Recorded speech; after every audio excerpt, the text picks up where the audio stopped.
Hello, look who it is. It's James Dean. We're here today. We're prepping for a cake that I'm gonna make. And I like to get everything when I'm entertaining. Hi, baby boy. Smooches.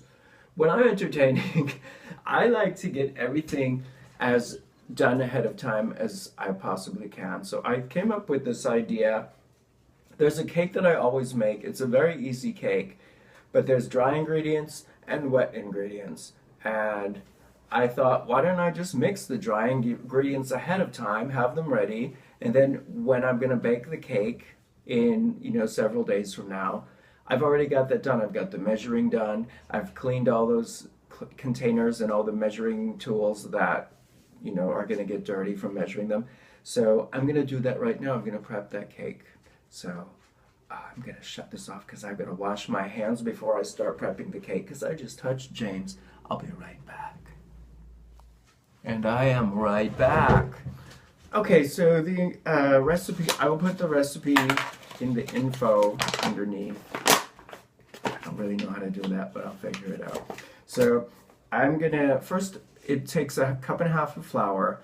Actually, I'm going to prep two cakes. One of them is going to be a double recipe and one of them is going to be a single recipe. So if I can use my brain and do some quick math and remember what I'm doing here, I'm going to prep one for a single batch and one for a double batch, okay? So the single batch is 1.5 cups of flour. When I use flour, first I like to sift it before I measure it because it's lumpy and I don't want to put too much in there. So I sift it ahead of time. Just pour it into a sieve like this, so a strainer, and just put it through there. And then that's a good sifted bunch of flour. And that's not going to be enough, so I'm going to put some more and just sift it. This cake is vegan. This is a vegan cake, but you would never know it.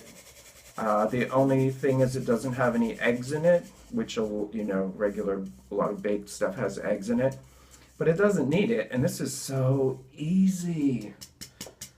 And pretty much everything in the cake, because eggs are perishable, the stuff that's in this cake lasts a lot longer, so it's good to have on hand. It's easy to have all this stuff on hand for a long period of time, and then when you have a birthday or something come up, you can just whip up the cake. So I'm going to measure this sifted flour by just leveling it off like that. Okay, so that's 1/2 cup. Wait a minute, I'm not doing this right already.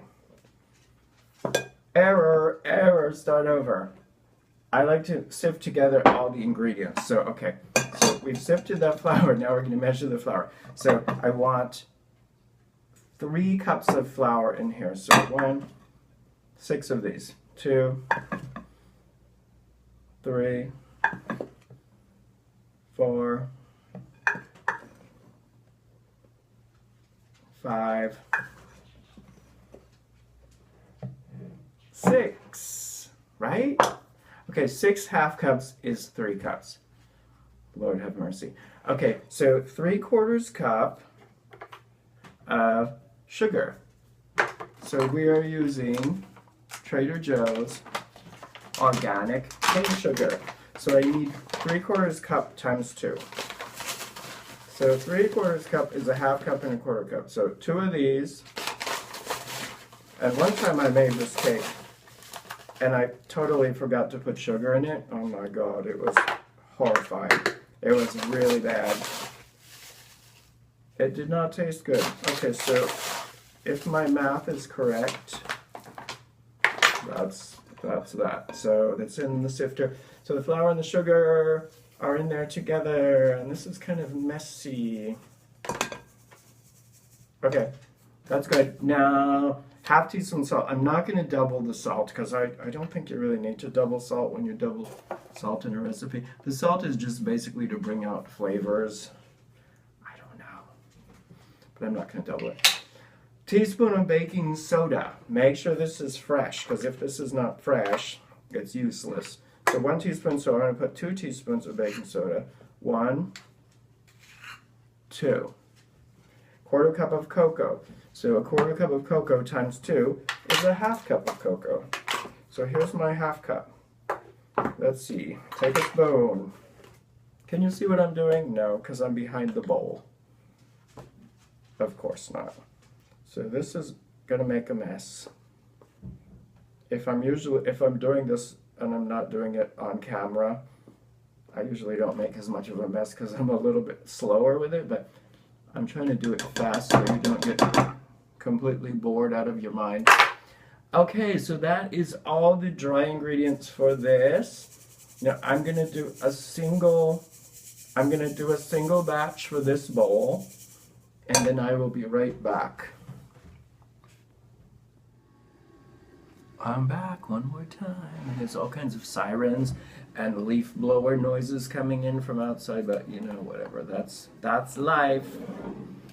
We're not in a studio, so okay. So after you sift your after you sift all of your ingredients together, you just mix it up so it looks like a uniform color. Turns this in pretty light brown color, and then you're gonna store it however you're gonna store it. This one, I think I'll just this single recipe cake, the smaller cake, I'm probably gonna make in a couple days. So I'll probably just leave this in the bowl, put some good solid wrap on top of it, throw it in the refrigerator. This one is gonna be about 3 weeks from now. This is going to be for Halloween night. My friend's birthday is on Halloween. So to make him a bigger cake because we're going to have a lot of people here. So it'll be a double recipe. So for that one, I think I'm going to store it in a big plastic storage bag. And I wrote vegan chocolate cake mix 2 times recipe. So I'm going to attempt to get this in this bag without making too much of a mess. So I basically just rolled the edge of the bag under, and this is going quite smoothly, so that's good.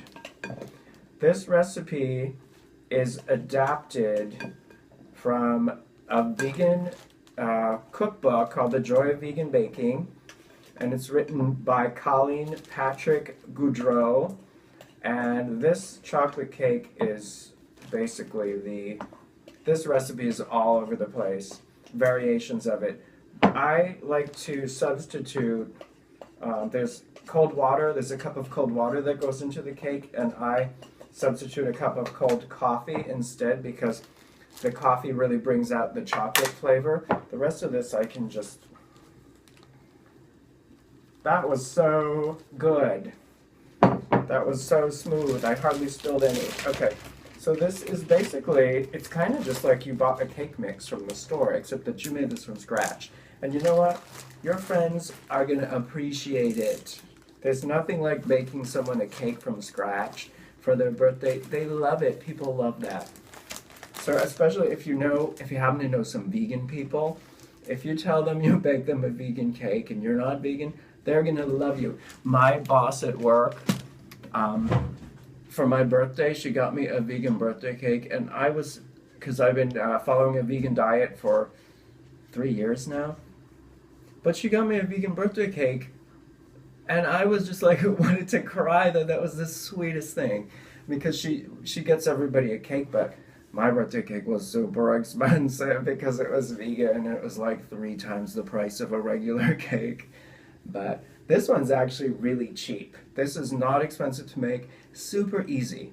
The last thing I'm going to do to prep this cake is I'm going to make coffee, and then I'm going to just put it in this pitcher and let it cool down. When you bake the cake, you need a cup of cold coffee, and if you haven't made it ahead of time, it's kind of a hassle. So I'm just going to... Hello, my head disappeared. I'm going to see if I can do this backward, because I usually measure from the other side. Okay, that's about 8 ounces. And open the Keurig. I've got a dark roast coffee pod. Oh, I forgot to get a cup. Wait, is this light on? Lord have mercy, come on. Anyway, it's making coffee. This is not rocket science. So I'm gonna get a cup and put it under that and make some coffee. Then it's gonna go in the refrigerator. And my cake is prepped. And I'm gonna finish this cake at another time, and I will show you that and decorate it, and it's gonna be beautiful. And James Dean is here saying bye bye. Hi baby. He looks really sleepy right now. Oh my God, this morning he chewed up the remote, the television remote, and it's broken. So I had to go and get a universal remote. This is a bad boy. His name is James Dean, and he's a bad boy. Huh, baby? I know you're just a bad boy. So tired. Okay, anyway, we're gonna go. James needs to take a nap, and I got more stuff to do. So thank you so much for watching, and I will see you soon. Bye.